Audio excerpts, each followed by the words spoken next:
And pinpoint weather, wind gusts bringing down trees and knocking out power across the metro area tonight. We found trees and branches down on homes and parks and across railroad tracks this afternoon.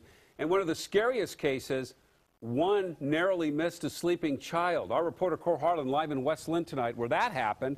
Cor, this tree fell into a home? That's right, Jeff. It's the biggest tree in the neighborhood, and at 7:30 tomorrow morning, they're going to have a big crane here in this neighborhood in West Linn to get this tree off of the house behind me. The tree fell over, as you mentioned, at about 2:30 this afternoon when the big gust of wind came through here and toppled the tree over on this house. There's a new skylight in this West Linn home that was not there when the homeowners left for lunch today. This big tree on soggy soil blew over in this afternoon's blustery weather, crashed through the bathroom wall of the home, destroying a good portion of everything in its path. I was pulling into the driveway and a big wind came up and I heard a crack and I looked up and the tree was coming down. There's not much I could do. David Kling had just come home from work early to play with his 2-year-old daughter who was in her bedroom taking a nap.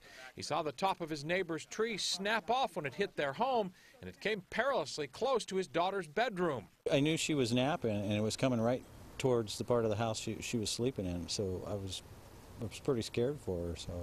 Little Savannah, the afternoon nap taker for the record, slept through the entire thing. And there was a lot of loud cracks, and I came running out to see what had happened.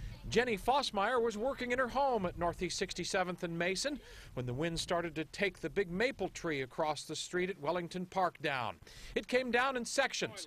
First, 2 big limbs falling in the direction of a public restroom, then another big section falling toward homes 20 minutes later. Jenny says it sounded like a shotgun blast. We assumed it was just fine because it's got all the nice leaves on it. Looks like it's doing great, but then when it falls down, then you see the insides.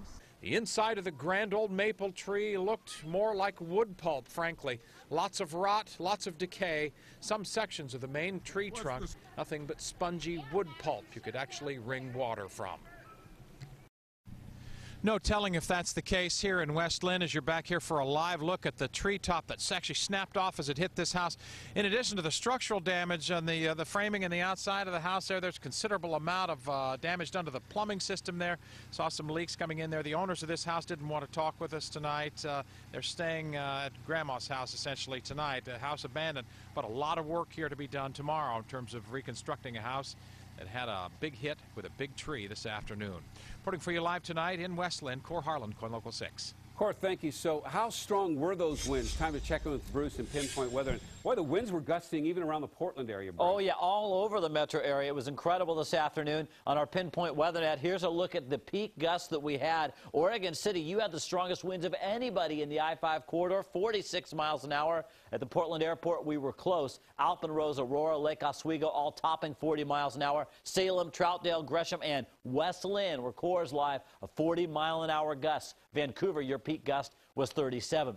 What caused this wind? I've been getting that question tonight on Twitter, and here's the situation. There was a storm center, this area of low pressure, that moved on shore, and these draw air in, and we get caught in the middle. That is the wind racing from the south to the north where the storm center is. Now, it moved north and weakened, and that pretty much was the end of the wind.